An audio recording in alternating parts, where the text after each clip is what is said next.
Hi, this is Gary with MacMost Now. On today's episode, let's learn how to use Preview to cut out part of an image and leave the rest transparent. So those of you who have used Photoshop and other tools like that know that this is a pretty common thing. You want to take a person that's in an image and cut them out, or some object in it and cut it out and leave the rest transparent. Make the background transparent, in other words.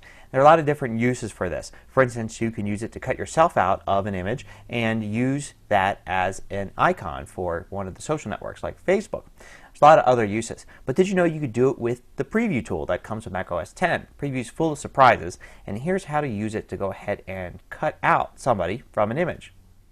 Okay, so here's an image of me that I just grabbed out of my iPhoto library. Now, it really helps to have a high-resolution image. So something from your eyesight probably not going to work. You want something from a digital camera, 5 megapixels or higher, something like that. So that you have a lot to work with when removing pieces of the image. And the first tool that we're going to go ahead and use is up here in the selection tools, and it's called Instant Alpha. And what happens is you grab little pieces, draw basically little lines on the screen, and it grabs the colors in that area, and it will highlight them in red and then remove them. And you can continue to grab different areas of the image. Now this is going to be a difficult image to work with because of those shadows there behind me.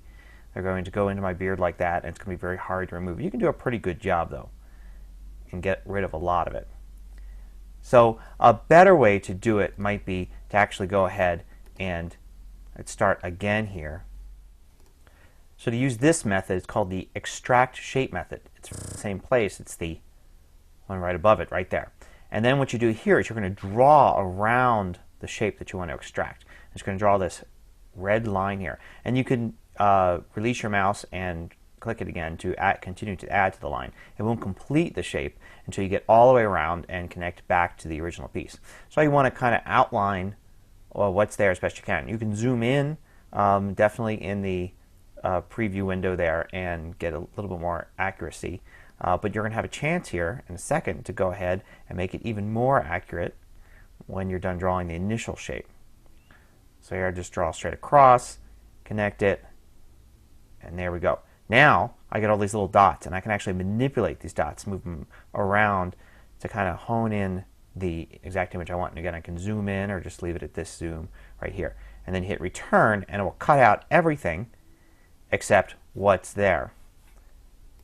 So the great thing is here that I've got an image now basically of me that's has no background around it. I can use this as a nice icon in Facebook or something else.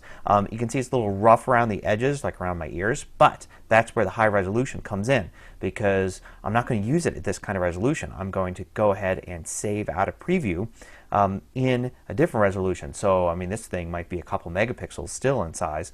I'm going to go and save it in something really small, like maybe 320 by 320 or 160 by 160, and you're not going to see those little jaggies around, and that's the advantage of starting with a high resolution image. Now if you save the image out as something like a PNG file, it'll maintain the alpha transparency. In other words, the transparent part will remain transparent.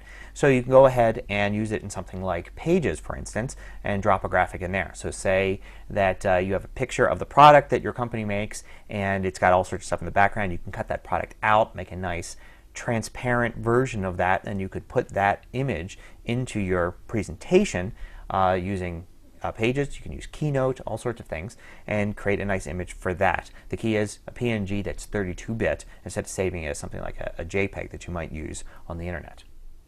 So that's all for now. Until next time, this is Gary Rosenzweig with MacMost Now.